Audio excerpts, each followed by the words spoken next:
हा. तर आपला मगाचा जो अग्रो कॅपिटल जो होता, सो हा त्याच्यावरती माझा एक व्ह्यू, म्हणजे मी जी स्ट्रॅटेजी फॉलो करतो, तर हा आर एस आय मंथली वरती 60 असेल आणि वीकली वरती 60 असेल आणि हम्म. डे वरती 40 किंवा 60 लेवलला असेल तर तो घेण्याच्या लायक असतो, असं एक मी जनरल आता, म्हणजे माझं पण हे खूप जास्त ज्ञान नाहीये, पण मी आत्ताच रिसेंटली एक 2-3 महिन्यात हे करतोय, म्हणजे ओके. वेगवेगळे चार्ट्स ऑब्झर्व करतोय, सो त्याच्यातला हा माझा एक हे. तर मी थोडस म्हणजे मी मोबाईलवरनं स्क्रीन शेअर करू शकतो, इफ यू हा, जर शक्य अलाव. असेल तर तुम्ही करा ना. आणि जर हो, बॅकटेस्ट तुम्हाला केलेलं, जसं मी तुम्हाला मागचे काही ग्राफ दाखवले, तर तसं हो. जर तुम्ही दाखवू शकत असाल तर तेही शेअर करा. Correct, correct, correct. मला फक्त सांगा की दिसतोय का माझा स्क्रीन? हो, दिसतोय दिसतोय. आता हा. हा मोबाईलवरचा स्क्रीन अ, आहे, त्याच्यामुळे तो असा हो, थोडासा छोटाच दिसणार आहे, हे प्रत्येकाने लक्षात ठेवा. हो. मी कारण मोबाईलवरूनच घेतोय आता मीटिंग. बरोबर. तर मी आत्ता अग्रो कॅपिटल चूज केलंय, आणि हा. इथं जर तुम्ही बघितलं तर म्हणून मंथली चार्ट बघतोय आपण, हा जो आत्ताही तुम्ही बरोबर. दाखवला होता. हो, बरोबर. इथं फक्त मी घेताना इथं आर एस आय आहे, आणि आर एस हो. आयच्या जर लेवल्स तुम्ही बघितल्यात ब्लॅक अँड व्हाईट मधल्या, तर हा खालची 40 आहे आणि वरची 60 आहे. हा तर जेव्हा मंथली 60 वरती तो जातो, आता जो हा. नाहीये तो 50च्या खालती आहे, किंवा हम्म. वीकली 60 वरती जातो, किंवा हम्म. डे मध्ये तो जर 40 आणि 60च्या वरती असेल, तर that is a good for buy, असा हे आहे. तर बरोबर. आत्ताच्या ह्याच्यात दिसतंय की मंथली याच्यावरती तर त्याला काहीच नाहीये, सो हा. Monthly is definitely no no आहे. वीकली वरती सुद्धा it's just touching it, so तो सुद्धा नो आहे. आणि डेचा चार्ट हा अगदीच आपण शॉर्ट टर्म म्हणून हे घेतो. आता ह्याला बॅक टेस्टिंग जर बघायचं असेल, तर मी आता एबी कॅपिटल नुकताच 2 आठवड्यापूर्वी घेतला, बर. याच बेसिसवरती. तर तो मी फक्त या या थेअरीसाठी फक्त दाखवतोय. अच्छा. सो हा, तो फक्त फक्त मी तेवढ्याच याच्यासाठी दाखवतोय की हा वीकली, मंथली वरती हा 60च्या इथं होता, या साधारण हम्म. जूनच्या काळात. आणि त्याच्यानंतर वीकली वरती सुद्धा तो जूनचा जर बघितला तर तेव्हाही तो 60च्या वरती गेला होता. आणि तेव्हा तो डेच्या ह्याच्यात जर बघितला जूनच्या त्या सुमारास, तर तो साधारण 40च्या रेंजमध्ये होता तेव्हा, का 60च्या अबावच होता. सो तेव्हा जर आपण हा घेतला, तर तो खूप आपल्याला चांगले रिटर्न्स देतो. सो आत्ताच जर ओके. आपण बघितलं हे, तर साधारण ती स्ट्रॅटेजी मी आता हे करतोय. सो त्याच्या हम्म. दृष्टीने agro capital is not a good हे फॉर बाईंग, असं एक माझं माझं स्वतःचं वैयक्तिक मत. ओके. ओके. थँक्यू या इनपुट येस. बद्दल. आणि ग्रुपमध्ये ऍक्टिव्ह राहा जरा. काही असे काही तुम्हाला स्टॉक सापडले किंवा आजचा जर काही चार्ट किंवा इतर काही हो, गोष्टी वेगळ्या काही तुम्हाला सापडल्या, तर जरूर शेअर करत राहा सगळ्यांबरोबर. किंवा आपण नक्की, नक्की. तुम्ही हो, जर हो, सांगितलं तर आपण अशी स्पेशल मिटिंगही ठेवू शकतो, याच्यामध्ये कोणी स्पेशलाइज हो, वक्ते नाही, ते स्टेजवर जाऊन कंटिन्युअस प्रत्येक प्रेझेंटेशन करत असतात. असं आपलेच मित्र हो, आहेत. हो. मी प्रत्येकाला रिक्वेस्ट करतो की काहीतरी तुमच्याकडे वेगळेपण असेल तर या शेअर करा सगळ्यांसाठी. थँक्यू. Yes, yes. नक्कीच सर, अजून कोणी? पराग नक्की, सर आणि पराग थँक्स. सर जस्ट पराग सर संजीव नमस्कार. गोसावी. हा. एकच एक मिनिट. कोण कोण बोलतंय आता? ओके. संजीव सर? संजीव गोसावी. हा, संजीव सर बोला ना. आत्ता कोल्हटकर साहेबांनी जे सांगितलं त्याचाच एक वेगळं वर्षन म्हणून तुम्ही कदाचित ऐकलं असेल शब्द, की ग्रँडफादर फादर अँड सन. हो, बरोबर आहे. करेक्ट, ही करेक्ट, स्ट्रॅटेजी. हां. हा, ही स्ट्रॅटेजी खूप करेक्ट. करेक्ट. डिस्कस होते. बरोबर. Same correct. सेम स्ट्रॅटेजी आहे सर, बरोबर. करेक्ट. करेक्ट. तर ग्रँडफादर, त्याच्यामध्ये जीएफएस म्हणतो आपण त्याला. त्याच्यामध्ये करेक्ट. करेक्ट. करेक्ट. तर त्याच्यामध्ये मी बऱ्याच वेळा असं एक स्टँडर्ड स्क्रीनर वापरू शकतो, आपण सगळेजण क्रिएट करू शकतो, की असे स्टॉक शोधा की ज्यांचा मंथली आर एस आय 60च्या वर आहे, वीकली आर एस आय 60च्या वर आहे, आणि डेली आर एस आय 60च्या खाली आहे. असे स्टॉक शोधले तर शक्यता आहे की आजोबा पण आर एस आय जोरात आहे, मग वडील पण आर एस आय जोरात आहे, पण मुलगा अजून नाही आहे, तो मुलगा जाण्याचे चान्सेस खूप आहेत. हे ॲटलिस्ट बरोबर. आपल्याला फिल्टर करून चांगली लिस्ट मिळते ऍब्सोल्युटली. की की ग्रँडफादर आहेत, फादर सपोर्टिंग आहेत, पण सन अजून सपोर्ट नाही आहे, तर सन जाण्याची चान्सेस आहेत. आणि मग बरोबर. करेक्ट, तुम्ही करेक्ट. ते निफ्टी 500 मध्ये किंवा फक्त एफ अँड ओ स्टॉकमध्ये वगैरे असं तुम्ही ॲडिशनल क्रायटेरिया लावून लिस्ट तुम्ही शॉर्ट करू शकता. आणि शिवाय बरोबर. जर तुम्हाला ऍडिशनल हा आणि आजूबाजूला बघू शकता की कुठे सपोर्ट रेजिस्टन्स आहे का, कुठे कुठे 200 EMA आजूबाजूला आहे का, वगैरे ऍडिशनल गोष्टी. करेक्ट. थँक्यू सर तुमच्या इनपुट बद्दल. आणि आपल्याला कोणी बोट ही धरायला दिलं की सर मनगट ही धरायची स्ट्रॅटर्जी सवय आहे. सर एक मिनिट आहे शशांक शशांक बोलतोय सर, एक ही. मिनिट. एकच मिनिट, एकच मिनिट.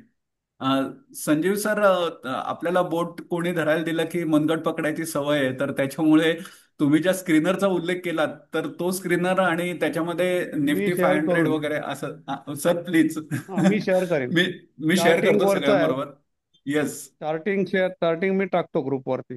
ओके ओके, चालेल सर, मी सगळ्यांबरोबर शेअर करतो ते. थँक्यू सो म्हणजे मच. ही फक्त आपल्याला लिस्ट जनरेट होते, याचा अर्थ हो लगेच बरोबर. जाऊन बाय करायचं हो, नाही. नाही नाही त्याचा नाही नाही पुढचा नाही. Correct filter correct. व्हायला पाहिजे म्हणजे प्रत्येक स्टॉक, आपण एवढं हा नक्की आहे. करेक्ट, आपल्याला फिल्टर्ड स्टॉक येतात, त्याचा थोडा अधिक अभ्यास करून आपण डिसिजन घेऊ शकतो.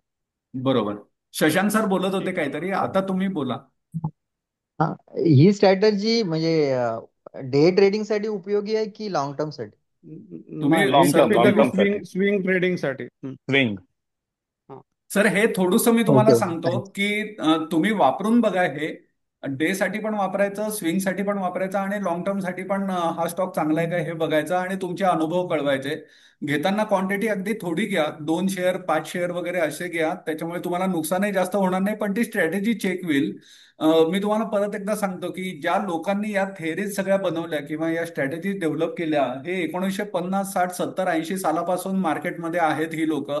आणि म्हणून आपल्याला FII याच्या आधी काढता पाय घ्यायला लागले आणि वाटेल त्या भावामध्ये शेअर्स विकायला लागले की आपण पडायचो.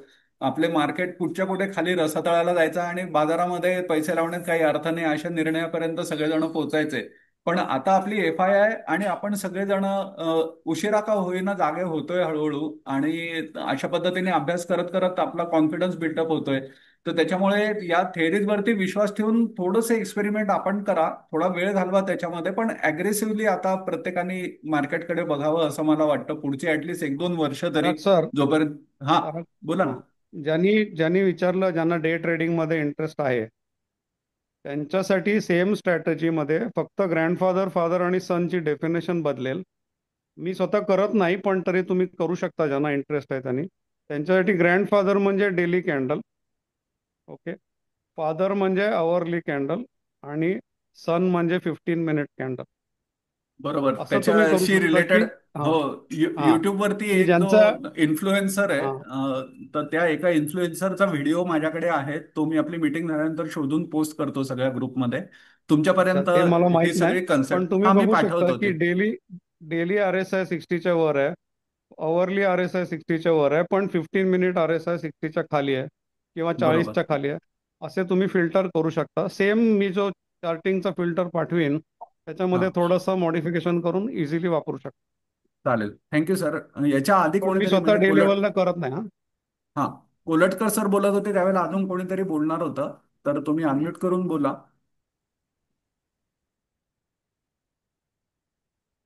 आणि विद्याधर जोगळेकर साहेब एक स्ट्रॅटेजी आपल्याला सगळ्यांना सांगणार आहेत, ते आहेत का ग्रुपमध्ये मी चेक करतो.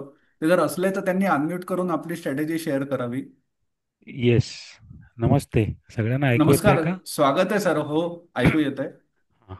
अच्छा, मी विद्याधर जोगळेकर, पुणे.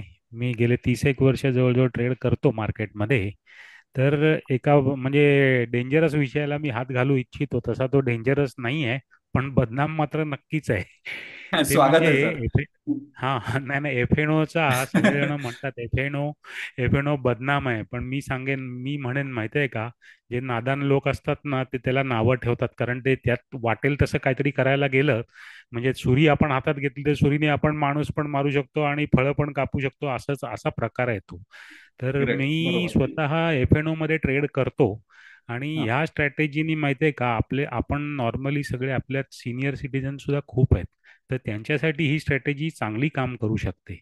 तर ती स्ट्रॅटेजी अशी आहे, ज्याच्याकडे थोडंफार म्हणजे आपले एफएनओचे लॉट जे आहेत ना, ते 10 लाख वगैरे सुद्धा असतात, पण आपण तशा लॉटमध्ये जाऊ नये. आपण 5 ते 6 लाखाच्या लॉटमध्ये जावं.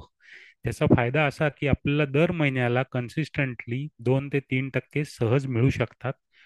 प्रोव्हायडेड दॅट तुम्ही एखादा स्टॉक आयडेंटिफाय करायचा आणि तुम्ही त्याची एक प्राइस आयडेंटिफाय करायची की बाबा आता मी परवा सुद्धा मी उदाहरण टाकलं होतं किंवा पराग सर तुम्ही टाकलेलं ना ट्रेंड, तो पण हो, मला बरोबर. आवडलेला. त्या दिवशीच मला पैसे देऊन गेला तो, पण अर्थात मी तो होल्ड नाही केला.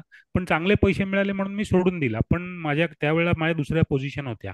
आता बरोबर. उदाहरण द्यायचं झालं तर एल एन टी सारखा शेअर, बरोबर आहे, हा शेअर हम्म. नामचीन शेअर आहे. हा कधीही म्हणजे झिरो तर होऊच शकत नाही किंवा ती कंपनी बंद पडू शकत नाही. मग असा आपण एखादा शेअर आयडेंटिफाय करायचा, त्याचा लॉट साईज जो असेल ना तो साधारणतः 5 ते 6 लाखाच्या आसपास असावा, म्हणजे आपल्याला जास्त पैसे लावायला लागत नाहीत आणि सुरुवातीला आपल्याला तेवढे पण पैसे लावायला लागत नाहीत. फक्त आपली तयारी असली पाहिजे मंथ एंडला. आता एल एन टी सारखा शेअर मी आयडेंटिफाय करतो आणि मी म्हणजे नेहमीच ऑब्झर्व केलेलं आहे, तर जानेवारी 24 पासून त्याने 3700 कधीही तोडला नव्हता. तो सारखा तिथं जायचा आणि परत यायचा, असं 25-30 का जास्तच वेळा झालं असेल. तर मी तो आयडेंटिफाय करून ठेवला होता. मी ठरवलं होतं तो 3400ला आला तर घ्यायचा. तर 3400चा पुट आपण विकू शकलो मंथली, तर त्या भावाला जर आला तर आपली घ्यायची मात्र तयारी पाहिजे. तो जर घेतला तर त्याच्यानंतर आपण त्याच स्ट्राईक पे म्हणजे 3400ला आपल्याला समजा दुर्दैवाने म्हणजे तो पुट आपण जो विकला होता तो पुट म्हणजे अजून खालती गेला आणि 3400ला आपल्याला तो शेअर मिळाला, तर लगेच आपण आपली पोझिशन बदलायची आणि साधारणतः 3450चा कॉल विकून टाकायचा. यांनी माहिती आहे का, आता परवाचं मी उदाहरण सांगतो, लाईव्ह उदाहरण तुम्हाला, की 3673ला मी एक लॉट घेतला त्याचा, बरोबर आहे, आणि ओके. 3700चा मी त्याचा कॉल विकून टाकला. आता माझे त्याच्यामध्ये माहिती आहे का, काही जरी झालं ना तरी त्याच्यामध्ये माझे 13,000 रुपये नक्की झालेले आहेत. काय वाटेल ते होऊ दे, तो कुठेही जाऊ दे किंवा काही होऊ दे, किंवा डिव्हिज लॅब जो आहे, तर एक सेकंड मी सांगतो तुम्हाला, जस्ट होल्ड ऑन. डिव्हिज लॅब मी कितीला घेतलाय सांगतो. तर सोपं आहे, तर म्हणजे तुम्ही हे स्क्रीन लोक. शेअर करणार का, म्हणजे थोडीफार स्क्रीन एक क्लिअरिटी मिनिट येईल. हा, हा एक मिनिट हा. डिव्हिज स्क्रीन बघा, माझा दिसतोय का स्क्रीन, पण त्याच्यात माझं हे नाही दिसणार तुम्हाला. मला एक मिनिट हा. स्क्रीन अजून नाही दिसत. हा एक मी ते स्क्रीन शेअर तर बघतो, तुम्हाला जस्ट उदाहरण देतो, मी स्क्रीन पण शेअर करतो. मी डिव्हिज लॅबचा जो शेअर आहे ना तो आता खूप खालती आलेला होता, बरोबर आहे. तर मी हो. आता तो कितीला घेतलाय सांगतो. एक लॉट त्याचा घेतलाय 5773ला घेतलेला आहे, बरोबर आहे. आणि त्याच वेळेला मी त्याचा 5850चा कॉल विकलेला आहे. 100चा लॉट आहे हा, म्हणजे साधारणतः 5.5-6 लाख रुपये तुम्हाला इन्व्हेस्ट करायला लागतात. आणि मी जो तो कॉल विकलाय तो मी विकलाय एक 134 रुपयाला, म्हणजे 5773 टू 5850 ह्याच्यातला जो कॉल 134 रुपये विकलाय ना, 134 गुणिले 100 रुपये, त्यातून माझं ब्रोकरेज जाईल फार तर थोडंसं काय, बरोबर. 5-10-15 रुपये.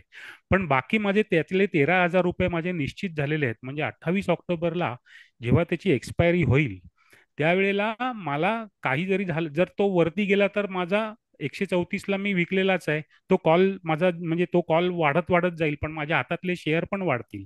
अशा प्रकारे माहिती आहे का आपण डिलिव्हरी देऊ शकतो आयदर. किंवा तो जर डिव्हिज लॅब जर खालती आला तर मला ते 134 रुपये जो प्रीमियम मी विकलेला आहे ना तो मला सहज मिळू शकतो. आता तुम्ही जर बघितलं तर 1% त्याचा जो होतो ना तो साधारणतः 5775 वगैरे होतो डिलिव्हरीच्या प्राइसनी. म्हणजे 2% जर म्हटलं तर 11,500 रुपये साधारणतः होतात. मला तर त्याच्यामध्ये 13,500 रुपये मिळतात. म्हणजे ही स्ट्रॅटेजी जर अशी आपण, ह्याला व्हील स्ट्रॅटेजी म्हणतात किंवा काही बरीच असे वेगळे वेगळे लोक म्हणतात किंवा कव्हर्ड कॉल म्हणतात, तर अशी स्ट्रॅटेजी जर वापरली आपण तर आपण कन्सिस्टंटली पैसे मिळवू शकतो. फक्त त्याला आपली एक इन्व्हेस्टमेंट मात्र लागते, बस तेवढंच आहे. पण एफडी मध्ये नाहीतर ज्यांना एफडी मध्ये पैसे येतात त्यांना 8% मिळणार त्यातून किंवा 8.5% मिळणार त्यातून, टीडीएस जाणार, सगळं जाणार आणि हातामध्ये शेवटी 6.5-7%च मिळतात. मग त्याच्यापेक्षा हे आपण जरी 3-4 वेळा जरी आपण वर्षातून रोल करू शकलो वाईटात वाईट, तरी आपल्याला चांगले पैसे मिळू शकतात. त्याच्यापेक्षा जास्तच रोल होतात, कारण असे शेअर तर खूप असतात. म्हणजे आता उदाहरण द्यायचं तर एल एन टी म्हणा, सन फार्मा म्हणा, डिव्हिज लॅब म्हणा, फार्मामधले सुद्धा चांगले आहेत. आणि हे सगळे जे आपल्या समूहातले बरेच लोक आहेत ना ते असे ट्रेड वर्षानुवर्ष करतायत आणि कन्सिस्टंट प्रॉफिटमध्ये आहेत. आणि मला आपल्या ह्याच्यातले जे बँगलोरचे जे फडके साहेब आहेत ना त्यांनीच ही स्ट्रॅटेजी मागे पण सांगितली आणि तेव्हापासून मी पण कन्सिस्टंटली त्यात पैसे मिळवत चाललेलो आहे. तर सगळ्यांना ज्यांना आवडेल त्यांनी ही करून बघावी, एवढंच आहे माझं मत. बरोबर. Thank you sir. तुम्ही ज्याचा नाही, उल्लेख वेलकम. केला त्या कमलेश फडके सरांचा व्हिडिओ आपल्या ग्रुपवरती अवेलेबल, आपल्या हो, युट्यूब हो, चॅनलवरती अवेलेबल आहे. तो मी शेअर करतो हो. सगळ्यांसाठी आपली मीटिंग झाल्यानंतर. जरूर, तर जरूर. अजून कोणाला काही इनपुट द्यायचंय, कोणाला काही बोलायचंय किंवा स्क्रीन शेअर करायचं असेल तरी करू शकता. एक एक प्रश्न जरा जोगळेकर साहेबांसाठी आहे. हा बोला ना. बोला ते ना. दिदीज लॅबचा तुम्ही तो कॉल सेल केला ना, पाहिजे तसा. हां. तर तो ऍक्च्युली आता काय झालं, 566 ऑलरेडी दिदीज लॅब झाला. एका दिवसातच तो जवळजवळ 100-150 रुपये वाढला. तर हो. तेव्हा तुम्ही काय करता, काय पोझिशन चेंज करता का काय? नाही, मी एनी हा करू करू शकतो मी. तुम्ही जे हा म्हणताय ना ते मी करू शकतो. आता ह्याच्यामध्ये मी काय करू शकतो माहिती आहे का, ऑलरेडी मी त्याच्यामध्ये 10,000 रुपये प्रॉफिटमध्ये आहे, कारण तो मी घेतलाय 5773 ला. बरोबर आहे. आणि एक सेकंड, माझा फोन आला काहीतरी, एक सेकंड. Hello, sorry. हां. तर मी आता घेतला जो आहे ना तो 5773 ला घेतलेला आहे, आणि आता भाव आहे त्याचा एक सेकंड, सॉरी, माझा फोन सारखा आहे कोणाचा तरी, एक सेकंड.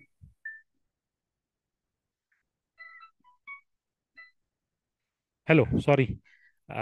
तर मी घेतलेला आहे 5773 ला, आणि भाव चाललाय 5866. बरोबर आहे. म्हणजे ऑलरेडी मी त्यात 10,000 रुपये प्रॉफिटमध्ये आहे. आता ज्या बरोबर. वेळेला मंथली एक्सपायरी येईल त्यावेळेला 134चा कॉल आता 144 रुपये झालेला आहे. म्हणजे मला इथं कॅशमध्ये 10,000 रुपये प्रॉफिट आहे, आणि जो कॉल विकलाय त्याच्यामध्ये 1,000 रुपये लॉस आहे. स्टील आय एम इन प्रॉफिटच आहे. म्हणजे तो मी प्रॉफिटमध्येच राहणार, कारण ही जी गॅप आहे ना ही भरून निघणारच नाही. आता ह्याला अजून मॉडीफाय कसं करता येतं, तर साधारणतः डिसेंबरचं फ्युचर बघायचं आपण, जर आपली होल्ड करायची तयारी असेल तर, हा लॉटची डिलिव्हरी. तर डिसेंबरचं फ्युचर जे आहे ना ते 5,915ला आहे. बरोबर आहे. आत्ता त्याचा भाव चाललाय कॅशमध्ये त्याचा 5866. म्हणजे 5866 to 5915, म्हणजे हा जो डिफरन्स आहे 34 आणि 15, म्हणजे साधारणतः 50 रुपये डिफरन्स. हा डिफरन्स पण तुम्ही लॉक करू शकता. म्हणजे तुम्ही हा जो कॉल आहे ना तो तुम्ही विकून टाकलात, समजा 1,000 रुपये लॉसमध्ये विकलात, तरी तुम्ही कॅशमध्ये प्रॉफिटमध्ये आहे, आणि ऍट द सेम टाइम तुम्ही डिसेंबरचं जर फ्युचर विकलं 5915, तर त्यावेळेला तुमचा प्रॉफिट अजून वाढू शकतो. आणि डिसेंबरला काय होतं, मग आता जो प्रीमियम जो आहे ना 5866 आणि 5915, म्हणजे 50 रुपये प्रीमियमला चाललाय, हा प्रीमियम पण तुमचा होतो. तुम्ही जेव्हा डिसेंबर पर्यंत तुम्ही तुमच्या हातातले शेअर सोडत नाही, त्यावेळेला हे जे फ्युचर आहे त्यावेळेला डिसेंबरचा जो शेअरचा भाव असेल आणि फ्युचरचा भाव असेल तो ऍट पार येतो. तिथं प्रीमियम राहत नाही. अगदीच वाईटात वाईट म्हणजे 5 रुपये प्रीमियम राहील फार तर, ते पण शेवटच्या दिवसापर्यंत तुम्ही होल्ड केलं तर. तर अशा प्रकारे तुम्ही त्यात अजून सुद्धा चांगली, म्हणजे तुम्ही आता इम्प्रूव्ह कशी करायची ते तुमच्यावरती आहे. आता मी बरेच वेळेला असं करतो, आता LNTचं पण मी बघितलेलं आहे. त्याला LNTला जो रेजिस्टन्स आहे ना तो 3,850ला आहे. तर आता जर कॅशमध्ये तो वर वर जायला लागला, 3,800ला गेला, तर मी डिसेंबरचं एक फ्युचर विकून टाकणार. ऑलरेडी ते पण 50 रुपये प्रीमियम मध्ये आहे जवळपास. त्याच्यामुळे 3797ला आहे आता डिसेंबरचं LNTचं फ्युचर. म्हणजे परत तो सुद्धा मला जी गॅप आहे ती मिळते. आणि समजा जर LNT वर गेला नाही तर ते फ्युचर मला परत खालती येतं, पैसे देऊन जातं. त्याच्यामुळे माझी सिच्युएशन ही विनविनच राहणार. मला मी ठरवलं तरी लॉस होऊ शकत नाही. म्हणजे पण आता ह्याच्यामध्ये बँक निफ्टी आणि निफ्टीमध्ये जे ट्रेड करतात ना ते हमखास लॉसमध्ये जाऊ शकतात, कारण ते व्होलटाईल इन्स्ट्रुमेंट आहे आणि आपल्याला त्यातलं काय कळत नाही. डिलिव्हरी हातात नसते, सगळा हवेतला खेळ असतो तो. म्हणजे तुम्ही निफ्टी 20 घेऊन जर ट्रेड केला तर एक वेळ कदाचित थोडंफार होऊ शकेल, अदरवाईज इट इज डेंजरस. तर मी तर कधीच सांगणार नाही कोणालाही की तुम्ही बँक निफ्टीमध्ये ट्रेड करा. तुम्ही स्टॉक स्पेसिफिक जावा. तुमचा प्रॉफिट हा ठरलाच आहे, तुम्ही नुकसान करूच शकत नाही काही झालं तरी. Okay, thanks. हा. Joglekar, just here Sunil Joshi, just for clarity, तुम्ही आता जे जे सांगितलं ते it is a combination of future and options, and are you using a bull spread strategy? आता तुम्ही जे बोललात ते बुल स्प्रेड असं मी ते बाकी सुद्धा मी करून बघितलेलं आहे, पण त्यातल्या त्यात माहिती आहे का, महिन्याला 2 ते 3% देणारी ही स्ट्रॅटेजी मला आवडते. डिलिव्हरी घ्यायची आणि त्याच्या पुढचा जो काही स्ट्राईकचा कॉल असेल ना तो विकायचा. ऑलरेडी प्रीमियम मध्येच आहे ना तो. म्हणजे आज जर आता LNTचं जर तुम्ही उदाहरण घेतलं तर हा, LNTचा कॅश मधला भाव जो आहे बर तो कॅश मधला 3733 आहे बर आत्ताचा, आणि 3673ला घेतलाय. आणि मी तो कॉल जो विकलाय तो 88 रुपयाला विकलाय. म्हणजे म्हणजे माझ्या खरेदीच्या वरती अजून मी 88 रुपयाला विकलेला आहे तो. ओके. त्याच्यामुळे माझा प्रॉफिट कधी त्यातला कमी होऊच शकत नाही. मला तेवढा प्रॉफिट माझा लॉक झालेला आहे. असं आहे. Basically boule spread your doing. हा, नाही म्हणजे ते नाही, तुम्ही आता त्याला संजीव बुल गोसावी स्प्रेड म्हणा. बोलतोय. ठीक हॅलो. आहे, जरा नाही, जरा थोडं टेक्निकल मध्ये याला नको जाऊया आपण. हॅलो, बर आपल्या बर बर. म्हणजे याची नावं काय आहेत आणि ही स्ट्रॅटेजी कशी, ही याचं नाव ठेवून ही कशी करायची, असं नको आपण डीप मध्ये जायला. ऍटलीस्ट या सेशनमध्ये आपण एखादं बर लर्निंग सेशन ठेवू, त्याच्यामध्ये आपण या सगळ्या स्ट्रॅटेजी एक्सप्लेन करू शकतो. आता सध्या एखाद्या बर. लेमॅनला समजू शकेल तसं तुम्हाला बघा जर ना. माझा स्क्रीन दिसत असेल, मी आता तो शेअर केलाय, दिसतोय सगळ्यांना? हा हा. हा, तर हा एल अँड टीचा शेअर मी इथे लावलेला आहे. सरांनी सांगितलं त्याच्याप्रमाणे मी विकलीवरती त्याला चेक करतोय. आणि तुम्ही बघा इथे की विकलीवरती हा जो मी कर्सर मूव्ह करतोय, तर याच्या आधी सांगितलं त्याच्याप्रमाणे दोन कॅन्डल्स चांगल्या पकडा की ज्याच्या वरती तो जाऊ शकलेला नाहीये. तर अशा वेळेला जर इकडे मी गेलो उजव्या बाजूला, इथे पुन्हा या ड्रॉइंग टूलबार वरती मी गेलो आणि इथे जी हॉरिझॉन्टल लाईन वरती मी क्लिक केलं आणि ती क्लिक केल्यानंतर या 2-3 कॅन्डल मला अशा ऑब्झर्व केल्या मी की याच्या वरती तो जाऊ शकत नाहीये. ही पहिली लाईन झाली, इथे तो ही क्रॉस करू शकलेला नव्हता. आता इथे त्यांनी क्रॉस करायचा प्रयत्न केलाय, पण माहिती नाही आता तो पुढे किती जाईल ते. आणि त्याच्यानंतर जर इथनं तो वरती सरकला, तर त्याच्या पुढच्या कॅन्डल्स मी या इथे बघतोय की इथे तो जाऊन पोचलेला आहे. पराग सर, मी तुम्हाला एक सजेस्ट सांगू का? त्यात 20 आणि 50 हो डेजचं EMI लावा तुम्ही प्लीज, जमलं तर. लगेच लोकांना, हो, आहे सगळ्यांना, ना, म्हणजे लगेच आपल्या आहे. मित्रांना कळेल. हा, 20 आणि 50चं लावा. हा 20 आणि 50चा आला. जी 20ची लाईन आहे हा ही हा, येलो डेली कलरची डेलीवर आहे. डेली डेली डेलीवर याला डेलीवर डेलीवरती कन्वर्ट हा केलं. हा हा. आता हे बघा, आता ह्याच्यात सगळ्यांनी एक लक्षात घ्या की जेव्हा जेव्हा असा हा क्रॉसओव्हर होतो ना, जो हा इथे 20चं जे क्रॉस आहे, ओव्हर. 20, हा हा, 20ची लाईन जेव्हा 50ला क्रॉस करते ना, that is the right time to enter the stock. फक्त स्टॉक फंडामेंटली आणि याचा चांगला असला पाहिजे. फालतू स्टॉक मध्ये आपण लावायचे नाहीत. तुम्ही कितीही याचं बॅक टेस्टिंग करून बघा, तुम्हाला कधीच असं होणार नाही की तो खालती आलेला आहे. नॉर्मली याच्यावरती वरच जायला पाहिजे तो शेअर. आता माझा जो स्टॉप लॉस जो असेल ना, तो मी म्हणून 3500 रुपये माझा स्टॉप लॉस आहे त्याच्यातला, फार फार तर. पण मी डिलिव्हरीच घेतलेली आहे, म्हणजे मला ते कॅरी करायला काही इश्यूच नाहीये. मी ते कॅरी करणार डेफिनेटली. आणि ह्याच्यात जर तुम्ही बघितलं तर 50 दिवसाला बघा, परवाच्या कॅन्डलला त्याने 50 दिवसाला सपोर्ट घेतलाय त्याने, तेच बरोबर. घेतलाय, बरोबर आहे. फरक सर. करेक्ट. हा हो बरोबर. हा हा. तर त्यामुळं हे जर तुम्ही कितीही बॅकटेस्ट करून बघा, ही स्ट्रॅटेजी कधीही फेल जात नाही. कधीही 20 दिवसाच्या वर आणि 50 दिवसाच्या वर जेव्हा क्रॉसओव्हर जेव्हा होतो ना, आणि जोपर्यंत ऍज लॉंग ॲज तो 20 दिवसाच्या वर आहे, तोपर्यंत कधीही धोका नसतो शेअरला. फक्त शेअर चांगला पाहिजे, नामचीन. उगीच कुठचा सटरफटर शेअर घेतला तर तो धोका देऊ शकतो. थँक्यू. बरोबर. Thank you sir, sir. मला आता स्ट्रॅटेजी तुमची सर आवडली. या फक्त या कधी कधी केसमध्ये थांबा, कधी एक सर या मिनिट एक केसमध्ये मिनिट, तुम्ही एक एक एक्झाम्पल बोला. सांगू शकाल का? नाही, याचे म्हणजे तुम्हाला काय, सर या कुठलं एक्झाम्पल पाहिजे? सांगतो. आता फॉर एक्झाम्पल जेव्हा तो आपण गोल्डन क्रॉसवर किंवा ते काय म्हणू 2050 जो क्रॉसवर झाला, लेट्स से त्यांनी ती हा एंट्री घेतली होती 3600 ला. हा. स्टॉप लॉस त्यांनी लास्ट जो त्याचा लो होता तिथे ठेवला. आता तो फ्युचर जे सेल करतात ते म्हणतात तो फ्युचर आता इथे कसं केलं त्यांनी ऍक्च्युअल मध्ये, म्हणजे ते मला विचारत होतं की इथे तर कॅश मध्ये एक लॉटची एंट्री घेतली हे कळालं. कुठला फ्युचर त्यांनी सेल केला डिलिव्हरी ह्याच्यामध्ये घेतली, कळलं. त्यांनी त्यांनी डिलिव्हरी बरोबर. घेतली, त्यांनी फ्युचर सेल केलेला नाहीये. ते फ्युचर सेल करण्याची ती ऍडव्हान्स स्ट्रॅटेजी आहे. इथे मी तो लावलेला आहे बघा, डिव्हीचा डिसेंबरचा फ्युचर मी लावलेला आहे. नाही त्यांनी म्हणजे तुम्ही ते सांगितलं याच्या अगोदर ट्रेंडची आधी बोला. फ्युचर सेल करायच्या भानगडीत पडायचं नाही. आधी आपण आपला ओके. प्रॉफिट बुक म्हणजे लॉक करायचा. म्हणजे बरोबर. डिव्हीची 100 शेअरची डिलिव्हरी घ्यायची आणि त्याच्या ओके. पुढचा जो कॉल असेल, म्हणजे थोडक्यात कसं सांगतो तुम्हाला अजून सोपं, की तुम्हाला एखादा आवडणारा शेअरचा तुम्ही आधी पुट विका. बरोबर आहे. तुम्हाला बरं, ठीक आहे. समजा ओके. समजा LNT जर तुम्हाला 3400 इथेच घ्यायचं आहे सर इन दॅट रात्री. केस हा 36 ला हॅलो. मला एंट्री घ्यायची होती. हा, सो तर इथेच आपण तुम्हाला, कसं केलं? हा, नाही नाही, ते नाही, ह्याच्या आधी म्हणजे मी पहिलं जे सांगितलं ना, ते प्लीज सगळ्यांनी समजून घ्या. की तुम्हाला ओके. असा स्टॉक शोधून काढायचा ना, की जो रात्री 2 वाजता झोपेतून उठवलं आणि विचारलं 3400 घेणार का?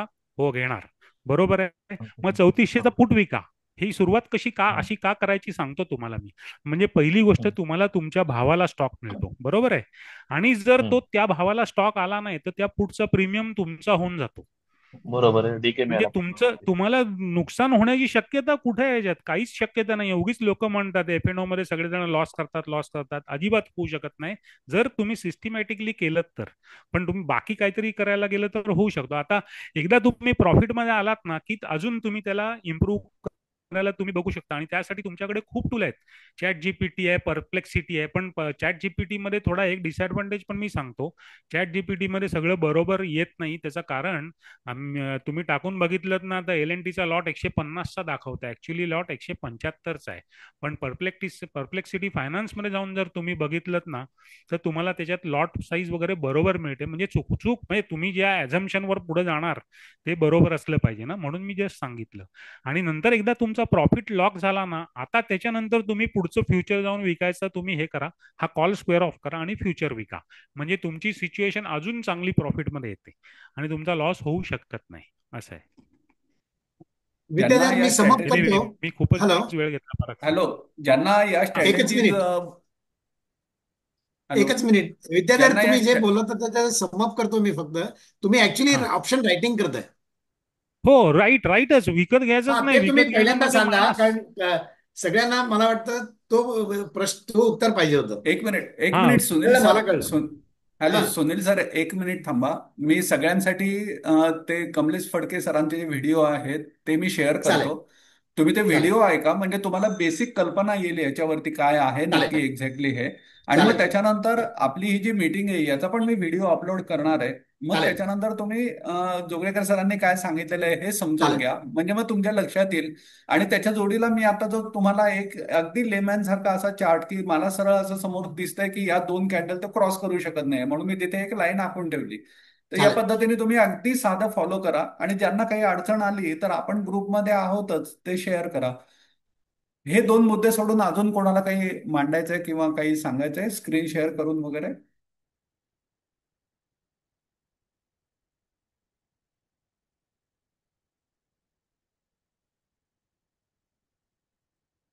काही क्वेरीज असल्या, अजून काही एखाद्या स्टॉकच्या बद्दल तुम्हाला हवं असलं एक्सप्लेनेशन वगैरे, हा तर सर, ते तुम्ही सांगा. मी दिलीप मी दिलीप बोलतोय दापके. हो बोला. हा, कमलेश सरांची जी स्ट्रॅटेजी आहे ना, हा. त्याच्यात जर का तुम्ही एखादी वस्तू घेतली आणि जर का तुम्हाला डिलिव्हरी घ्यायची वेळ आली, तुम्हाला ते पूर्ण पैसे भरावे लागतात. हो, तर त्याची तसं न पहिली अट. करता, हा. हा, तर तुम्ही या. तसं न करता जर का इन्शुरन्स घेतला, हेच केलं, तर तुम्हाला पैसेच नाही भरायला लागत. हो तुमचा प्रॉफिट थोडा हो, लिमिटेड थांबा. राहील. थांबा जरा, आपण एकदम हा, 5व्या मजल्यावरचं लोकांना नको सांगूया. ज्यांना अच्छा, अजिबातच याची ओळख नाहीये, तर त्यांना हो, आधी डिलिव्हरी घ्या. म्हणजे आधी 5 लाख रुपये किंवा 7 लाख रुपये इन्व्हेस्ट करण्याची तयारी तुमची आहे का नाही हे पहिले बघा. बापरे, त्याच्यामुळे एल अँड टी ट्रेंड हे जे स्टॉक्स आहेत, या स्टॉकची आता लेवल अशी आहे की हे जरी गळ्यात पडले समजा काही कारणाने, तर तुमची तयारी हो, पाहिजे की हे स्टॉक मी डिलिव्हरीमध्ये घेऊ शकेन. आणि मग डिलिव्हरी घेण्याच्या ऐवजी ते दुसरी स्ट्रॅटेजी वापरून बघा, जी फडके सरांनी सांगितले, ज्याचा उल्लेख आता केला. तो पुट तुम्ही विकून ओके, बघा. त्या पुटमध्ये जर खरोखर त्या शेअरनी रॅली द्यायला सुरुवात केली तर तुम्हाला काहीच भरावे लागणार नाही, उलट तुम्हाला पैसे मिळतील. पण समजा भरायची वेळ आलीच तर तुमची 5-7 लाख रुपये इन्व्हेस्ट करण्याची तयारी पाहिजे. पहिली अट ती आहे हा, त्याची. हा तेच पैशांचा म्हणतोय थोडासा मी. खेळ आहे. या व्यवसायासाठी भांडवल 5 ते 7 लाख रुपये तरी मिनिमम असणं आवश्यक आहे. या बेसिसवरती आपण पहिले सुरुवात करूया. मग नंतर त्याच्या पुढच्या ज्या थेअरीज आहेत, तुम्ही किंवा सुनील सर जे काही सांगत होते, या पुढच्या थेअरीज आहेत, तिथपर्यंत आपल्याला एवढ्या लवकर नको पोहोचायला. आपण स्टेप वाईज जाऊ जरा. नाही नाही सर, तसं नाही. मला म्हणायचं आहे की तुम्ही तेवढ्याच पैशात अजून एक दुसरा पण घेऊ शकता. आणि 20-20 बरोबर. निफ्टी हे पण अधेरुद आहे हम्म. ना त्याच्यामध्ये. हा. मग तुम्ही हा. कशाला पैसे घालवायचे? आणि तो हम्म. हे कशाला डिलिव्हरी का घ्यायची? डिलिव्हरी न घेता पण हा खेळ, डिलिव्हरी असते आपल्याकडे, एल अँड टी दुनियाकडे असतो. एल अँड टी आहे, रिलायन्स आहे, सगळ्यांकडे असतात. पण ते तसेच ठेवायचे आणि तुम्ही मार्केटला इकडे हेज करून जर का केलं ना, तर तुम्हाला प्रॉफिट लिमिटेड मिळेल. चालेल. पण माझं चालेल, मत मी असं तुम्हाला आहे एक की, रिक्वेस्ट करतो. हा, आता ही हा, महिन्याची सुरुवात आहे आणि हा, नोव्हेंबर महिना, हे दोन आपण हो, टेस्टिंगसाठी ठेवूया. 60 दिवसांचा हो, कालावधी आहे. 2 महिने आहेत. मी आपल्या मीटिंगचा रेफरन्स देतो. आणि तुम्ही 2 किंवा 3 स्टॉक तुमचे आवडते एक स्ट्रॅटेजी डेव्हलप करा या दोन्ही तिन्ही स्टॉक्स वरती. आणि ती स्ट्रॅटेजी आपल्या ग्रुपमध्ये पोस्ट करा. मी ती फॉलोअप करत राहतो. 2 महिन्यानंतर बरं. 3ऱ्या महिन्यामध्ये म्हणजे डिसेंबरमध्ये मी सगळ्यांपर्यंत पोहोचवीन की हे बघा, आपल्या मीटिंगच्या या रेफरन्स देऊन किंवा त्याच्या व्हिडिओचा आधार घेऊन की ही स्ट्रॅटेजी आपण डिस्कस केलेली होती आणि ही डिस्कस केल्यानंतर त्याच्यामध्ये लाईट गेले.